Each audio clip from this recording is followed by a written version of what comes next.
这系点列各位观众朋友，大家好，欢迎您收看藏人行政中央电视台本周西藏华语节目。今天是藏历2144年12月30号，公元2018年2月15日。今天的主要新闻有：达赖喇嘛尊者致函慰问台湾地震灾民，中国当局下令举报所谓与达赖喇嘛尊者有关的黑恶势力。中共当局干涉司政访问南非，遭各方谴责。拉脱维亚议员敦促中国对扎西维瑟的审判必须公正透明。西藏前政治犯敦珠旺清参加西藏状况听证会。下面请看详细内容。西藏精神领袖达赖喇嘛尊者于2月7日致函慰问台湾总统蔡英文，表达对台湾花莲镇区民众的深切慰问。尊者在慰问函中表示，闻讯台湾花莲地区2月6日晚遭受强震重创，导致生命和财产遭受巨大损失，使我深感悲伤。得知抢救及安置震灾民众的工作正在积极的进行中，再次向蔡英文总统表示慰问，并对遇难者表示深切的哀悼，对受灾民众表示至诚的慰问，祈愿台湾人民早日走出困境。2月6日，台湾发生里氏6.4级的地震，台湾东部沿海城市花莲受到最严重的破坏。截止目前，台湾官方宣布遇难者人数为9人，失踪人数达62人。此外，近日西藏自治区公安厅要求藏人举报所谓黑恶势力犯罪线索，工人将中间道路、保护母语和与达赖集团相互勾连列为反动思想、狭隘的民族主义思想等。这些迹象表明，中国在西藏问题上越来越感到不安全。2月7日，所谓的西藏自治区公安厅在《西藏日报》上发布关于举报黑恶势力违法犯罪线索的通告，呼吁藏人踊跃举报黑恶势力的违法犯罪线索，列举了22件非法活动，其中3件直接提及达赖喇嘛尊者，包括与达赖集团相互勾连、接受遥控指挥、参与实施非礼破坏活动的黑恶势力，向达赖集团提供资金的黑恶势力等。然而，此次官方列出的黑恶势力行为，还包括向群众灌输中间道路、保护母语等。中国对西藏的不安全感使人担忧。中国当局一直以来称，境内藏人在西藏精神领袖达赖喇嘛尊者的指使下反抗当局，以此在西藏推行极端的民族主义压制政策。然而，达赖喇嘛尊者和藏人行政中央已放弃西藏独立，并提出藏汉互利的中间道路政策，在中华人民共和国的宪法框架内，寻求整个西藏山区实现名副其实的自治。而学习母语和保护母语更是中华人民共和国宪法所规定的。但是，中国政府在西藏各地把这一切都当成黑恶势力打击，越发显示出其在西藏问题上越来越增长的不安全感。另外，藏人行政中央司政洛桑森格应南非政党的邀请，自2月5号开始对南非展开首次访问。上周四2月8号，司政应邀在南非斯泰伦博斯大学法律系学生和教职员工发表演讲。当天，中国驻南非大使馆对司政洛桑森格的到访向南非政府提出抗议，并组织示威者在场外场内进行抗议，企图阻止司政洛桑森格的演讲。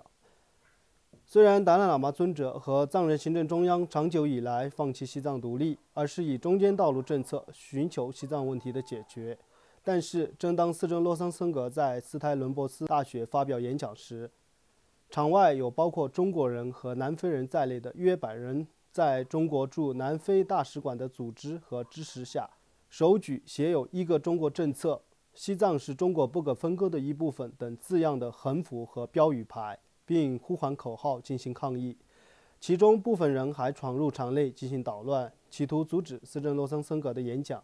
之后，主办方把演讲场地移到了另外一个礼堂进行。司政洛桑森格在向该校师生发表讲话时指出，南非的宪法是世界最进步的宪法之一，因为其维护自由、正义、民主和非暴力等的价值观。但遗憾的是，目前看来，南非宪法的价值正在消失中。司政强调，西藏人永远敬仰南非精神，藏人争取自由之路与南非是一样的。我想传达的信息是，南非需要维护其宪法所追求的价值，所以你们必须坚持下去。如果南非能够取得成功，西藏也将会成功。司政还赞扬了斯泰伦波斯大学在各方面的压力下举办这一活动。然而，针对中国大使馆及其指派的人员对司政罗桑森格到访南非展开抗议，邀请方南非王子布特莱奇领导的英卡塔自由党及国会议员等提出了谴责。英卡塔自由党和其创办人布特莱奇王子方面谴责中方以此向南非施压，是为了遏制西藏的声音，但此举只会引来负面的评价和更多的不满。国会议员桑迪卡言等也提出了谴责，强调中方的做法如同儿戏，他们不会屈服于这种压力。如果中方无意愿在南非搞投资，就不必住在这里。现在向压力低头的时代已经结束了。另外，1月中旬，拉脱维亚议会20名议员就西藏母语保护者扎西维瑟面临中共当局审判一案发表联合声明，呼吁当局对扎西维瑟的审判必须公正透明。同时敦促中国当局实施与国际法律标准相符合的审判程序，并在国际观察员在场的情况下进行审判。就在这一声明发布的2周前，拉脱维亚议会议长伊纳纳莫里斯于1月初访问了中国。据中国驻芬兰大使馆网站消息，1月10号，包括来自拉脱维亚议会议长和芬兰议会议长在内的北欧和波罗的海7国议员组成的代表团与中国国家主席习近平会面，展开高层深度交流与合作活动。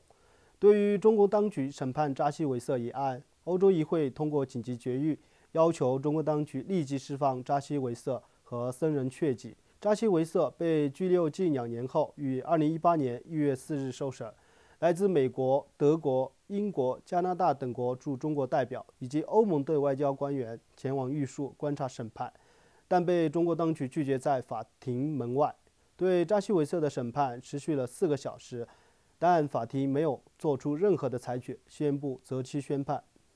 西藏前政治犯敦珠汪清受美国国务院民主人权及劳工事务的邀请，会见了国务院的政要，并与他们谈起西藏的现状。这是敦珠汪清从西藏逃离后第一次访问华盛顿。2月12号，知名电影制片人、西藏前政治犯敦珠汪清会见了2位美国国务院民主人权及劳工事务副助理国务卿斯科特·巴斯和迈克尔·科扎克，以及多位该组织的成员和政要，并表示西藏当前的状况和境内藏人没有放弃对自由的抗争。敦珠汪清在国际声援西藏运动主席马提奥·梅卡奇、拍摄西藏组织的加央次成和德奇边巴的陪同下会见了上述美国政要。此外，敦珠汪清于2月14日上午参加美国国会执行委员会在华盛顿特区301号罗素参议院办公大楼举办的西藏状况听证会。届时，敦珠汪清将会会见美国国会议员和政府官员。观众朋友们，今天的新闻节目就到此结束了，感谢大家的收看。在此藏历新年和新春佳节来临之际，藏人行政中央电视台全体工作人员祝愿大家在新的一年里吉祥如意、阖家安康、扎西德勒。